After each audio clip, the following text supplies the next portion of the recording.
Majo John Madden Juanito in Parque Acumal, Mexico, sandwiched in between Playa del Carmen, one of the most exciting cities in Mexico, and Tulum, which is a pretty interesting city too. Acumal is a tiny pueblo, a place where nothing happens, except my life just keeps picking up speed in terms of how fast it's changing. And the biggest thing today was over there by that bench, I met my martial arts teacher that I've been looking for years.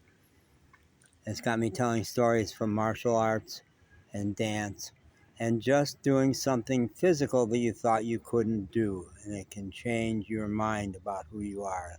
I want to tell a story about how that happened for me in Tampico, Mexico, a year and a half ago. Big city. My big old camper van was having lots of problems and running out of gas.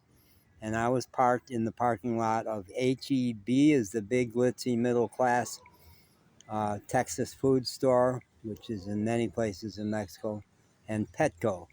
And I had a dog with physical problems and I was trying to get exams.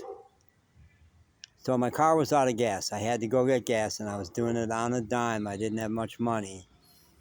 So I had to walk a half a mile. Bear, who was the dog with a broken hip, stayed in the bushes next to the van. Magic, my longtime dog, possibly one of the top 10 dogs ever to inhabit the planet. I don't know, gorgeous, athletic, loving, amazing dog. If I'd go through a store and the Latino ladies would say, muy guapo, very handsome. They weren't talking about me. No, they were talking about the dog. So Magic came along with me, always off leash, always off leash. And we walked a half a mile to the closest gas station. And it was down a very steep hill. And I was used to carrying 5-gallon cans of gas. I had done that a lot. But this was in liters and it was significantly heavier. So heavy that I had a hard time lifting it. I was having such a hard time lifting it that the kid who sold me the gas carried it up to the sidewalk for me. And I said, well, there's no way you're going to carry it a half a mile back to the car. You need a taxi. Yeah. Number one, all the taxis at that time of day, rush hour, already had somebody in it. They would take additional passengers, but a guy with a huge gas can and a dog? No, that wasn't happening. So I said, well, what do I do now? You have to walk the half mile back. But I can't. I can barely lift this thing. Well, tough rocks. You have to. So I made it a game.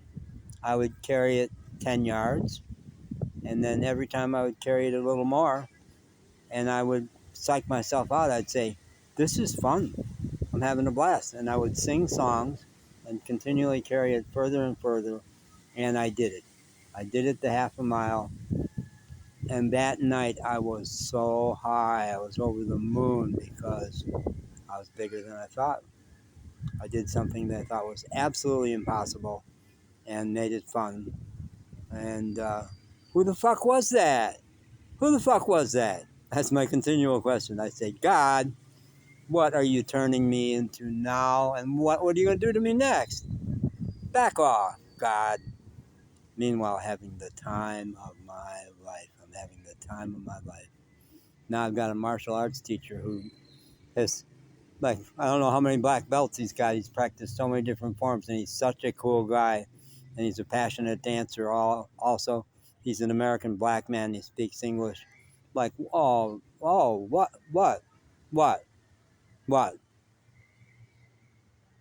don't know. Stay tuned. I just hatched another story. There's one more story I need to tell.